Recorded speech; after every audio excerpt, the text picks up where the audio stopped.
नमस्कार, मी संदीप चव्हाण आणि आपण पाहताय टॉप न्यूज मराठी. इकडे पुण्यामध्ये वैष्णवी हगवणे मृत्यू प्रकरणात ज्यांना आतापर्यंत अटक करण्यात आली आहे त्यांच्याबद्दलची सुनावणी, तर तिकडे बीडमध्ये संतोष देशमुख हत्या प्रकरणी जे अटकेत आहेत त्या खटल्यातील आरोपींविषयीची सुनावणी. या दोन्ही सुनावण्या पॅरलल चालू आहेत, पण सगळ्यात महत्त्वाचं म्हणजे महाराष्ट्राचं लक्ष ज्या प्रकरणावर अगदी सुरुवातीपासून आहे ते प्रकरण म्हणजे मस्साजोगचे सरपंच संतोष देशमुख यांची निर्घृण हत्या. आता या खटल्यातली 6वी सुनावणी आज बीडमधील विशेष महकुमा न्यायालयात पार पडली. दस्तूर खुद्द विशेष सरकारी वकील उज्ज्वल निकम आज मात्र या सुनावणीच्या वेळी हजर होते. त्यांनी यावेळी या ठिकाणी आम्ही जे आरोपी आहेत त्यांच्यावरचे आरोप निश्चित होण्यासाठी जे आरोप आहेत त्या आरोपांची जंत्रीच न्यायालयाला सादर केली असं या ठिकाणी म्हटलं. तर तिकडे बचाव पक्षातर्फे अजूनही आम्हाला एव्हिडन्स मिळालेले नाहीयेत, आम्हाला टेक्निकल एव्हिडन्सेस मिळालेले नाहीयेत, हे आपलं नेहमीचं तुणतुणं चालूच ठेवलं.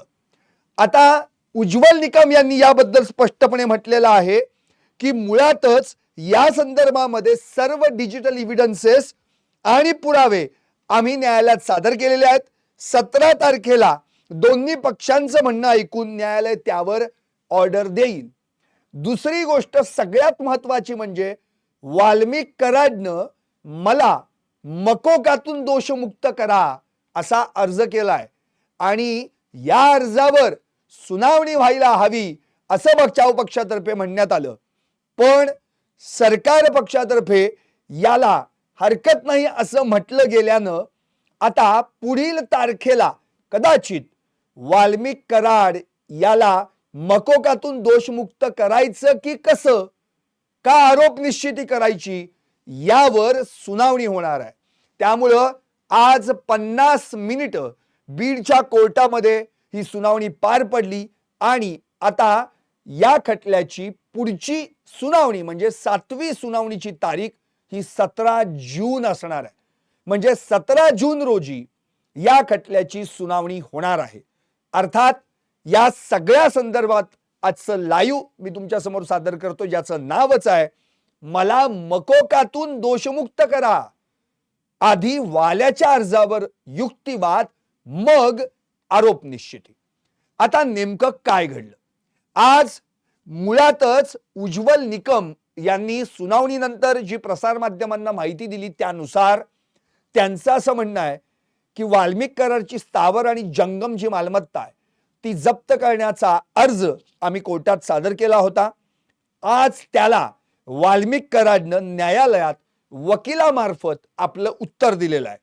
आता त्या अर्जाची चौकशी आणि सुनावणी 17 तारखेला होणार आहे आणि त्यावरचा युक्तिवाद सहाय्यक सरकारी वकील ॲडव्होकेट बाळासाहेब कोल्हे करणार आहेत. मी महत्त्वाच्या घडामोडींना कोर्टामध्ये हजर असणार आहे. एरवी माझे सरकारी सहकारी सहाय्यक सरकारी वकील बाळासाहेब कोल्हे काम पाहतील. आता पुढच्या 17 तारखेला केवळ जे प्रलंबित अर्ज आहेत त्यावर सुनावणी होणार असल्यानं मी 17 जूनला उपस्थित असणार नाही हे उज्ज्वल निकम यांनी आधीच सांगून टाकलं. याआधी 6 सुनावण्या पार पडल्यात म्हणजे आजची धरून. यातल्या उज्ज्वल निकम सुनावणीला 3 वेळा हजर राहिले, 3 वेळा गैरहजर होते. त्यावेळी सहाय्यक सरकारी वकील बाळासाहेब कोल्हे यांनी काम पाहिलं. आता पुढच्या सुनावणीला देखील उज्ज्वल निकम हजर राहणार नाहीत कारण की केवळ प्रलंबित अर्जांवर न्यायालयात सुनावणी होणार आहे. आता याच दरम्यान उज्ज्वल निकम यांनी आणखी जी माहिती दिली त्यानुसार जे वाल्मिक कराड आणि इतर आरोपी आहेत त्यांच्यावर आरोप निश्चित करण्यासाठी जे आरोप आहेत त्या आरोपांची जंत्री आम्ही तयार केली आहे आणि ती जंत्री न्यायालयात सादर केली आहे. आता त्यावर काय निर्णय घ्यायचा आहे हे कोर्ट ठरवेल. पण सगळ्यात महत्त्वाचं म्हणजे या ठिकाणी एकतर दोषमुक्तीचा अर्ज म्हणजे मकोकातून मला दोषमुक्त करा असा जो अर्ज वाल्मिक कराडनं केला होता त्यावर एकत्रित सुनावणी घेण्यात यावी असं सरकार पक्षातर्फे कोर्टात मांडण्यात आलं. आणि मग मकोकाखाली दोषमुक्त करावी की त्याच्यावर आरोप निश्चित करावेत यावर निर्णय घेण्यात यावा. पण बचाव पक्षातर्फे मात्र यावर हरकत घेण्यात आली आणि त्यांच्या म्हणण्यानुसार प्रथम त्याला मकोकातून दोषमुक्त करावं, यावर चौकशी व सुनावणी घेतली जावी, त्याला आम्ही हरकत नाही असं सरकारी पक्षातर्फे सांगण्यात आलं. एकंदरीतच त्याला मकोकातून या ठिकाणी बाहेर काढायचं म्हणजेच त्याच्यावर दोषमुक्तता ठेवायची की त्याच्यावर आरोप निश्चित करायचे याची सुनावणी मात्र 17 तारखेनंतर होणार आहे. आता 17 तारखेला नेमकं काय घडणार आहे कोर्टात, जर तर जे प्रलंबित अर्ज आहेत त्यावर युक्तिवाद होणार आहे. त्यामुळे या तारखेला उज्ज्वल निकम उपस्थित राहणार नाहीत. विशेष म्हणजे कराड आणि इतर सहकाऱ्यांवर न्यायालयात कोणते आरोप निश्चित करायचे याची जंत्री आज या ठिकाणी सरकार पक्षातर्फे सादर करण्यात आली. दोषमुक्तीच्या अर्जावरील निकालानंतर त्यावर निर्णय घेऊ असं कोर्टाने यावर म्हटलेलं आहे. दोन्ही पक्षांचं म्हणणं ऐकून त्यावर निर्णय घेतला जाणार आहे. त्यामुळं आजची सगळ्यात महत्वाची घडामोड म्हणजे वाल्मिक कराडनं आपल्याला मकोकातूनच दोषमुक्त करावं असा अर्ज केलाय. आता मकोका मुळात काय, संघटित गुन्हेगारी. एकतर सुदर्शन घुले आणि त्याच्या टोळक्यांनी संतोष देशमुख यांचं अपहरण करून 9 डिसेंबर रोजी त्यांची निर्घृण हत्या केली. एकतर या वाल्मिक कराडवर अगदी सुरुवातीला फक्त खंडणीचा गुन्हा होता. म्हणजे 9 डिसेंबरला संतोष देशमुख यांची जरी हत्या झाली असली तरी त्याच्या आधी 6 डिसेंबरला या मस्साजोगच्या आवादा कंपनीमध्ये सुदर्शन घुले, सुधीर सांगळे, प्रतीक घुले आणि अन्य एक साथीदार या चौघांनी त्या ठिकाणी जाऊन वाल्मिक कराडच्या नावानं खंडणी मागितली होती.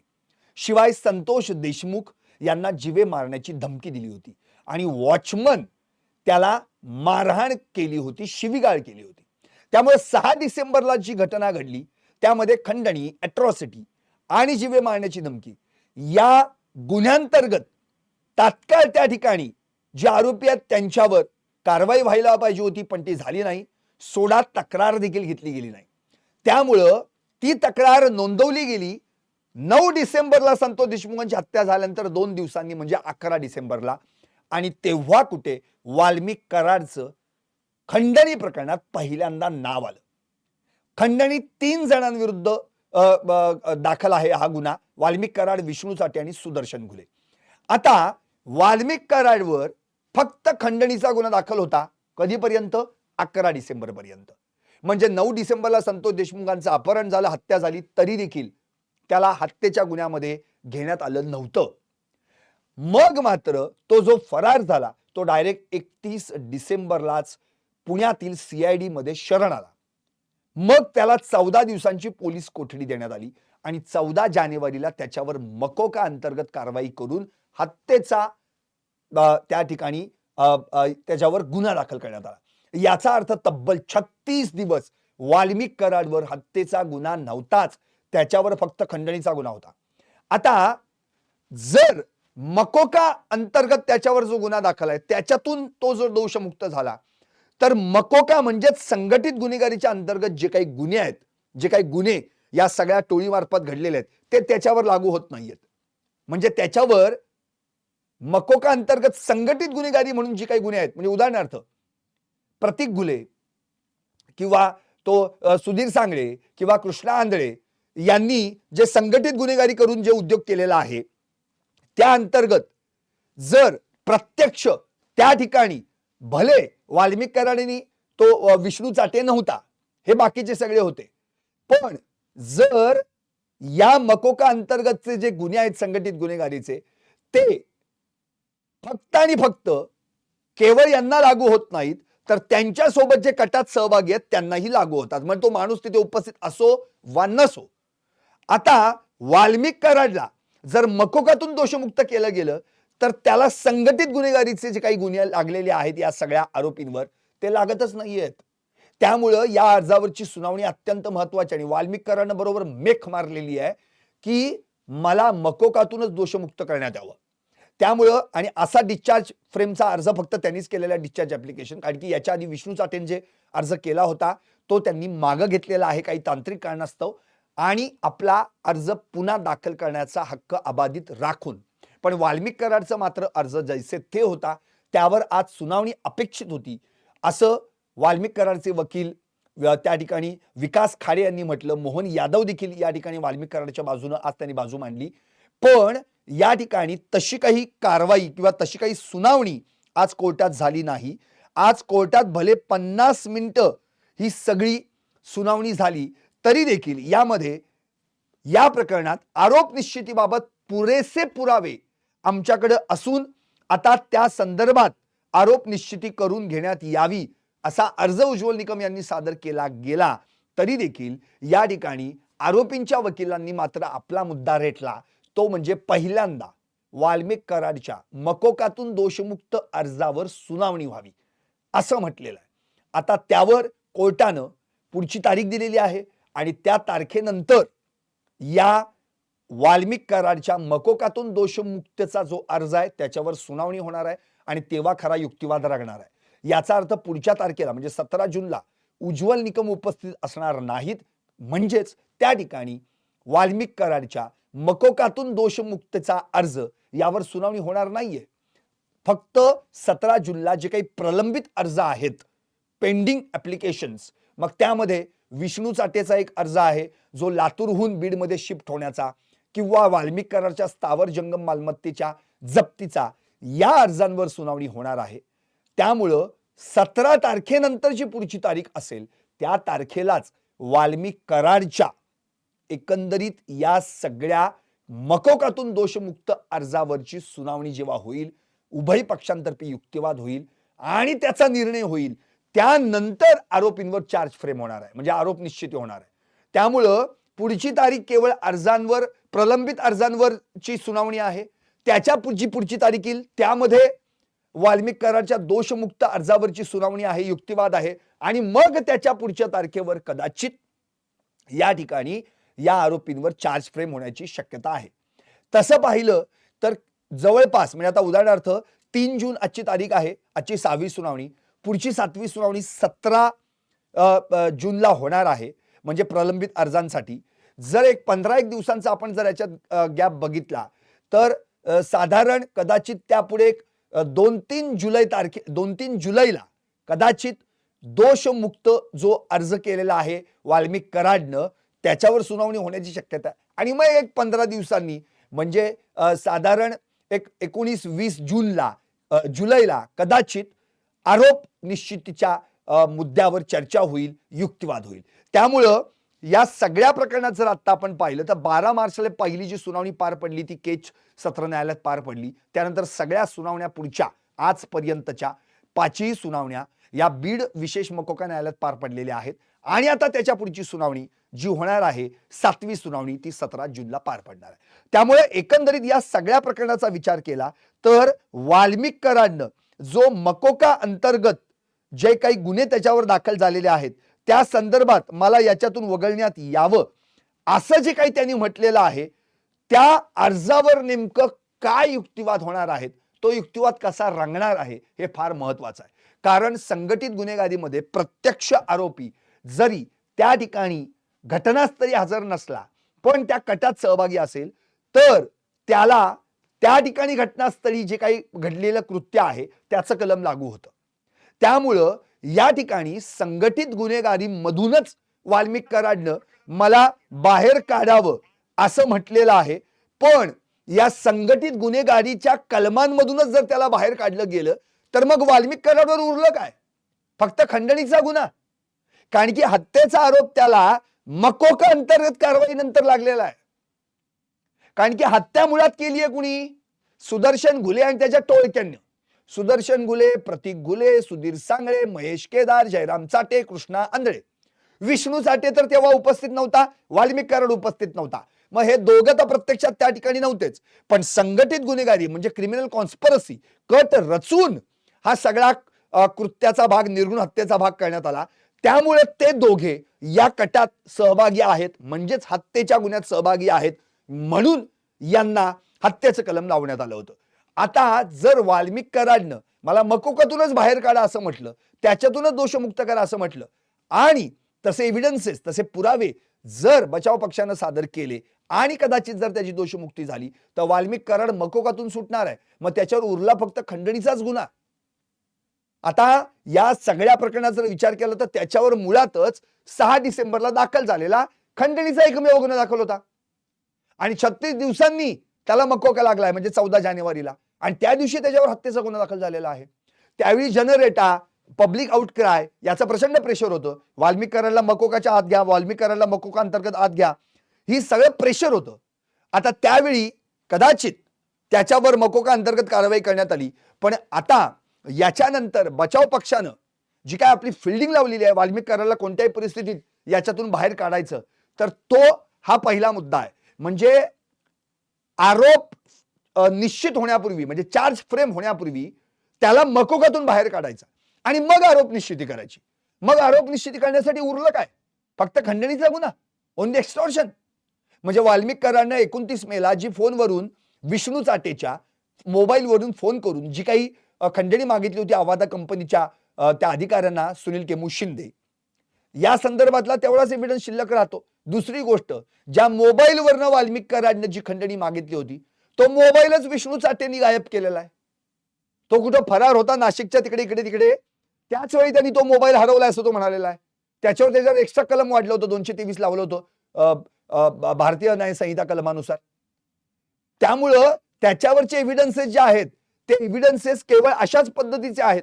वाल्मिक कराड प्रत्यक्षात या कटात सहभागी आहे हे संघटित गुन्हेगारीमुळे क्लिअर होत आहे, त्या मकोकाच्या कलमामुळे क्लिअर होत आहे. पण आता मकोकाचं कलमच जर त्याच्यावरनं बाजूला हटलं तर मात्र ही केस पूर्णपणे ढिली होतीये आणि ती थेट सगळी जाऊन पडते सुदर्शन घुले आणि त्याच्या टोळक्यांच्यावर. आणि इथं सुदर्शन घुलेच मुख्य सूत्रधार आहे या सगळ्या प्रकरणाचा, हे पहिल्याच युक्तिवादात उज्ज्वल निकम यांनी म्हटलेलं आहे. म्हणजेच सुदर्शन घुले आणि त्याच्या टोळक्यानं संघटित गुन्हेगारीच्या माध्यमातून हे उद्योग केला, असं जर उद्या पुढे गेलं तर एक नंबरचा आरोपी सुदर्शन घुले होतोय. म्हणजे मकोका अंतर्गत फक्त त्यांच्यावर कारवाई होतीये.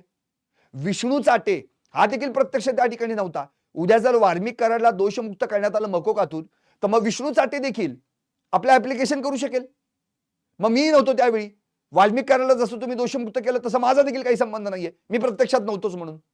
मग आता या सगळ्या प्रकरणामध्ये खरं तर असा काही केओस तयार झालेला आहे की नेमकं वाल्मिक कराडवर कोणते गुन्हे चार्ज फ्रेम होणार आहेत हे समजणं अत्यंत गरजेचं आहे. म्हणून वाल्मिक कराडच्या वकिलांनी हे रेटलेलं आहे की पहिल्यांदा त्याच्या मकोकातून दोषमुक्त अर्जावरची चर्चा व्हावी, सुनावणी व्हावी, आर्ग्युमेंट व्हावं, तो निकाल जो येईल त्यानंतर चार्ज फ्रेम व्हावेत. आता सरकार पक्षातर्फे देखील त्यावर नो एक्सक्यूज म्हटलेल्यामुळे हरकत घेतली गेलेली नाहीये. त्यामुळं आता या ठिकाणी जेव्हा युक्तिवाद होणार आहे, म्हणजे आता पुढची तारीख तर केवळ प्रलंबित अर्जांवरच फक्त सुनावणी होणार आहे आणि प्रत्यक्षात उज्ज्वल निकम म्हणलेत की मी त्यावेळी उपस्थित असणार नाही, म्हणजे दुसरा युक्तिवाद होण्याची शक्यताच नाहीये. त्यावेळी सहाय्यक सरकारी वकील बाळासाहेब कोल्हे सरकारची बाजू मांडणार आहेत आणि स्वतः उज्ज्वल निकम म्हणलेले आहेत की महत्वाच्या घडामोडी असतील त्यावेळी मी उपस्थित राहणार आहे. याचाच अर्थ 17 जून नंतर जी तारीख येईल त्या तारखेला या ठिकाणी वाल्मिक कराडच्या मला मकोकातून दोषमुक्त करा या अर्जावर युक्तिवाद होऊ शकतो आणि या युक्तिवादात मग उज्ज्वल निकम कसे आर्ग्युमेंट्स करतात, तिकडे विकास खाडे किंवा मोहन यादव आणखी एक वकील इंट्रोड्यूस झालेले आहेत वाल्मिक कराडकडून, हे कशा पद्धतीनं वाल्मिक कराडचा बचाव करतायत, तो जो युक्तिवाद रंगणार आहे त्या युक्तिवादातून हे क्लिअर होणार आहे की आता वाल्मिक कराडवर कोणते चार्ज फ्रेम करायचे आणि ती तारीख तर त्याच्याही पुढची असणार आहे. म्हणजे कदाचित जुलैच्या एंडिंगला जी तारीख येईल त्या तारखेला कदाचित या खटल्यामध्ये आरोपींवर चार्ज फ्रेम होण्याची, म्हणजेच आरोप निश्चिती होण्याची शक्यता आहे. म्हणजेच अजून 2-3 तारखा वाट पाहाव्या लागतील, तोपर्यंत आरोप निश्चिती काही होत नाहीये.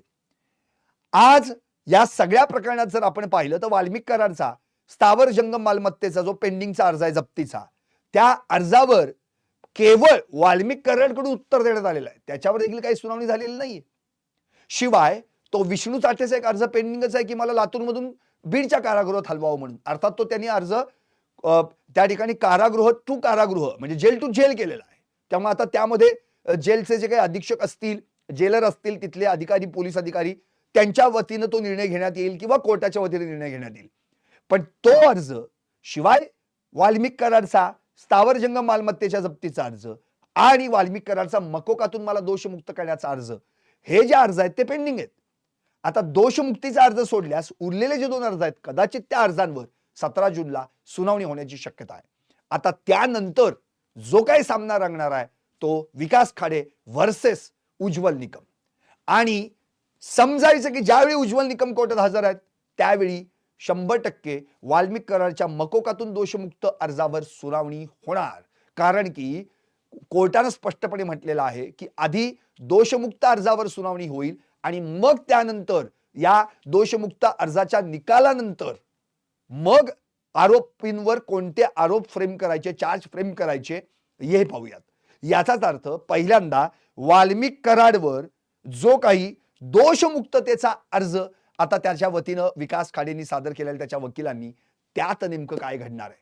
वाल्मिक कराड मकोकातून मुक्त होणार का? जर वाल्मिक कराड मकोकातून मुक्त झाला तर मग त्याच्यावर कोणते चार्ज फ्रेम होणार? त्याच्यावर हत्येचा गुन्हा दाखल होणार का? का केवळ त्याच्यावर फक्त खंडणीचाच गुन्हा राहणार आहे? आणि या सगळ्या आठवते आपल्याला 36 दिवस वाल्मिक कराड हा या गुन्ह्यात नव्हताच. म्हणजे त्याला हत्येच्या गुन्ह्यापासून पूर्णपणे बाजूला ठेवण्यात आलं होतं.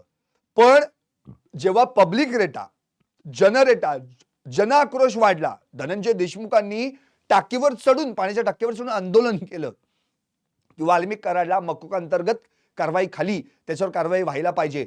जेव्हा त्याच्यावर मकोका अंतर्गत कारवाई झाली तेव्हा बीडमध्ये म्हणजे परळीमध्ये किंवा वाल्मिक कराडच्या पांगरी गावात देखील आंदोलनं झाली. तिथली देखील लोक काही टाकीवर चढली, वाल्मिक कराडचे समर्थक, काही दुकानं त्यांनी बंद पाडली. इतकंच नव्हे, वकील संघटनांनी देखील जोर धरला. वाल्मिक कराड हा किती देवमाणूस आहे वगैरे काय काय बोलण्यात आलं. शिवाय अंगावर रॉकेल पेट्रोल ओतून स्वतःला पेटून घेण्याचा प्रयत्न केला वाल्मिक कराडच्या समर्थकांनी. स्वतः वाल्मिक कराडच्या आईनं आंदोलन केलं, पत्नीनं आंदोलन केलं. मग आता या सगळ्या गोष्टींचा विचार करता वाल्मिक कराडला मकोकातून बाहेर काढण्याच्या हालचाली निश्चितच बचाव पक्षातर्फे सुरू आहेत. आणि तो जर या केसमधून म्हणजे मकोकातून बाहेर पडला तर मात्र ही पूर्ण केस या सगळ्या सुदर्शन घुलेच्या अंगावर जातीये. कारण की सुदर्शन घुले आणि त्याची टोळकी हे प्रत्यक्ष त्या ठिकाणी संतोष देशमुख यांची हत्या करतायत किंवा त्यांनी केलेली आहे हे क्लिअर दिसते. त्याचे फोटो आणि व्हिडिओ व्हायरल झालेले आहेत. There is no Valmik Karad physically आणि present and there is no Vishnu Chate physically present. जर हे दोघंही जर त्या ठिकाणी फिजिकली प्रेझेंट नाहीयेत म्हणजे ते कॉन्स्पिरसी मध्ये आहेत, कटात आहेत, यांच्या सांगण्यावरनं झालेलं आहे. दॅट इज कॉल्ड संघटित गुन्हेगारी. दॅट इज मग त्याला कलम लागतं ते मकोका. त्यामुळे या दोघांच्या सांगण्यावरून यांनी केलं. आता अशी जी काही केस स्टँड झालेली आहे त्यात जर वाल्मिक कराडला मकोकातूनच दोषमुक्त केलं गेलं तर मग त्याच्यावर हत्येचा गुन्हा दाखल होतोय का नाही या सगळ्या गोष्टींची चर्चा आणि युक्तिवाद आपल्याला निश्चितपणे या वाल्मिक कराडच्या दोषमुक्त अर्जाच्या युक्तिवादावेळी ऐकायला मिळणार आहे. त्यामुळं कदाचित 17 जून नंतर येणारी जी तारीख असेल त्या तारखेला मात्र उज्ज्वल निकम व्हर्सेस विकास खाडे यांचा युक्तिवाद रंगणार आहे. आणि मला मकोकातून दोषमुक्त करा असा जो वाल्मिक कराडचा अर्ज आहे त्यावर जी काही सुनावणी होणार आहे आणि मग उभय पक्षांचं म्हणणं, मग सादर केले गेलेले पुरावे, मग त्यावेळी दाखवले गेलेले डिजिटल एव्हिडन्सेस याच्यातून वाल्मिक कराड नेमका या प्रकरणात किती त्याचा हात आहे आणि कुठपर्यंत तो पोहोचलेला आहे याची सगळी उत्तरं मिळणार आहेत. अर्थात त्या सुनावणीनंतर मग कुठे या सगळ्या आरोपींवर चार्ज फ्रेम होण्याची शक्यता आहे. एकंदरीत या संपूर्ण प्रकरणाचा विचार केला तर आजची 6वी सुनावणी पार पडली. या 6व्या सुनावणीला उज्ज्वल निकम उपस्थित होते आणि आता पुढची तारीख कोर्टानं 17 जून दिलेली आहे. त्यामुळे आता पुढच्या तारखेला प्रलंबित अर्जांवर कोर्टामध्ये सुनावणी होणार आहे. यावेळी स्वतः उज्ज्वल निकम यांनी म्हटल्याप्रमाणे ते उपस्थित राहणार नाहीत. यावेळी सरकारी वकील म्हणून सहाय्यक सरकारी वकील बाळासाहेब कोल्हे काम पाहणार. त्यामुळं आता येणाऱ्या 2 ते 3 तारखा अत्यंत महत्वाच्या आहेत. वाल्मिक कराड हा मकोकातून दोषमुक्त होणार का? जर झाला तर त्याच्यावर कोणता चार्ज फ्रेम होणार आणि जर तो झाला नाही तर मात्र वाल्मिक कराड याच्यावर कोणता चार्ज फ्रेम होणार, या सगळ्याच प्रश्नांची उत्तरं पाहायची असतील तर पाहायला विसरू नका टॉप न्यूज मराठी. पाहत राहा आपला महाराष्ट्र, आपली बातमी.